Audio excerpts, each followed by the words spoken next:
بسم اللہ الرحمن الرحیم۔ تحفہ رمضان 17 رمضان المبارک۔ کن رشتہ داروں کو زکوٰۃ دی جا سکتی ہے؟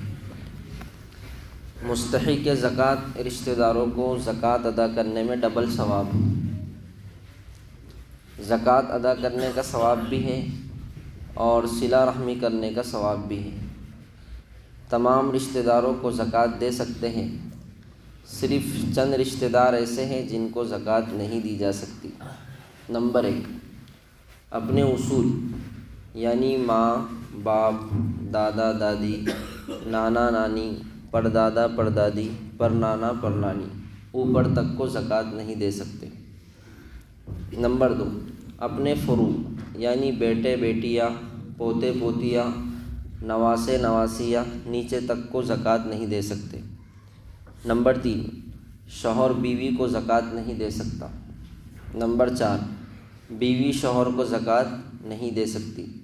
ان کے علاوہ باقی تمام رشتہ داروں کو زکوٰۃ دے سکتے ہیں، مثلاً بھائی کو، بہن کو، چچا کو، خالہ کو، پھوپھی کو، ماموں کو وغیرہ رشتہ داروں کو زکوٰۃ دی جا سکتی ہے۔ البتہ یہ دیکھنا ضروری ہے کہ جس رشتہ داروں کو زکوٰۃ ادا کریں وہ مستحق زکوٰۃ ہو۔ زکوٰۃ کی ادائیگی کے لیے نیت ضروری ہے۔ مستحق زکوٰۃ کو زکوٰۃ دیتے وقت یا وکیل کو زکوٰۃ کی رقم سپرد کرتے وقت یا اپنے کل مال سے زکوٰۃ کی رقم الگ کرتے وقت زکوٰۃ کی نیت کرنا ضروری ہے۔ صرف دل سے نیت کرنا کافی ہے، زبان سے کہنا ضروری نہیں ہے۔ شامل زکوٰۃ بخشش کہہ کر دینا۔ مستحق زکوٰۃ کو زکوٰۃ دینے کے وقت یہ بتانا ضروری نہیں ہے کہ یہ زکوٰۃ کی رقم ہے، بلکہ ہدیہ اور بخشش کہہ کر دی اور دل سے زکوٰۃ کی نیت کر لی تو زکوٰۃ ادا ہو جائے گی، اگرچہ لینے والا اسے ہدیہ سمجھ رہا ہو۔ رشتہ دار غریب مستحق زکوٰۃ کے ساتھ ایسا کرنا بہتر ہے تاکہ لینے میں اسے شرمندگی اور عار محسوس نہ ہو، لیکن دینے والا دل سے زکوٰۃ کی نیت کرے، یہ شرط ہے۔ مدارس میں زکوٰۃ دینا۔ دینی مدارس اسلام کے قلعے ہیں، ان کو مالی امداد کے ذریعے مضبوط کر کے باقی رکھنا دین کی بقا ہے۔ مدارس کے غریب طلبہ کو زکوٰۃ دینے میں دوہرا ثواب ملتا ہے، ایک تو زکوٰۃ کی ادائیگی کا، دوسرا علم کی اشاعت اور دین کے تحفظ کا۔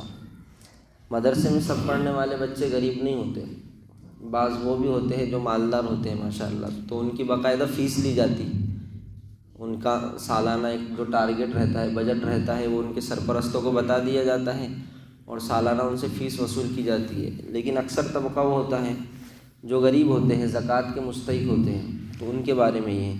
ورنہ عام طور پر ہمارے ذہن میں یہ رہتا ہے کہ بھئی مدرسے میں صرف غریب، یتیم، مسکین بچے پڑھتے، ایسا نہیں ہے۔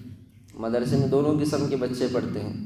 بہت سارے لوگ اس آر میں کہ مدرسے صرف غریب بچوں کے لیے ہیں، اپنے بچوں کو پڑھنے نہیں ڈالتے، تو یہ غلط فہمی ہے۔ مدرسے میں ایسے لوگوں کے بچے بھی پڑھتے ہیں۔ اب ہم گجرات میں تھے، جامعہ ڈھابیل میں، تو وہاں تقریباً پورے بچے فیس والے، بہت کم بچے ایسے ہوتے تھے جو زکوٰۃ کے مستحق ہوتے تھے۔ تو ہمارے ذہنوں میں یہ نہیں ہونا چاہیے کہ صرف پڑھنا غریبوں کے بچوں کا کام ہے، نہیں، علم دین حاصل کرنا چاہے وہ مالدار کا بچہ ہو یا غریب کا ہو، سب پر ضروری ہے۔ دوسرا، علم کی اشاعت اور دین کے تحفظ کا، لہٰذا جن مدارس میں غریب و محتاج طلبہ کی رہائش اور کھانے کا انتظام ہو وہاں زکوٰۃ کی رقم دی جائے۔ کتاب النوازل۔ زکوٰۃ دے کر احسان جتلانا۔ بعض مرتبہ صاحب نصاب شخص مستحق زکوٰۃ کو زکوٰۃ کی رقم دے کر اس پر احسان جتلاتا ہے یا ایسے جملے کہہ دیتا ہے کہ اس کی زکوٰۃ تو ادا ہو جائے گی، البتہ اس پر رضائے خداوندی مرتب نہیں ہوگی۔ اللہ تعالیٰ کا ارشاد ہے، اے ایمان والو، اپنے صدقات کو باطل مت کرو، احسان جتلا کر اور تکلیف پہنچا کر۔ فتاوی محمودیہ۔ اللہ تعالیٰ ہم سب کو ان مسائل پر عمل کرنے کی توفیق عطا فرمائے۔ سبحان اللہ و بحمدہ، سبحانک اللہم و بحمدک، نشہد ان لا الہ الا انت، نستغفرک و نتوب الیک۔ سبحان ربک رب العزۃ عما یصفون، وسلام علی المرسلین والحمد للہ رب العالمین۔ شامل عبادت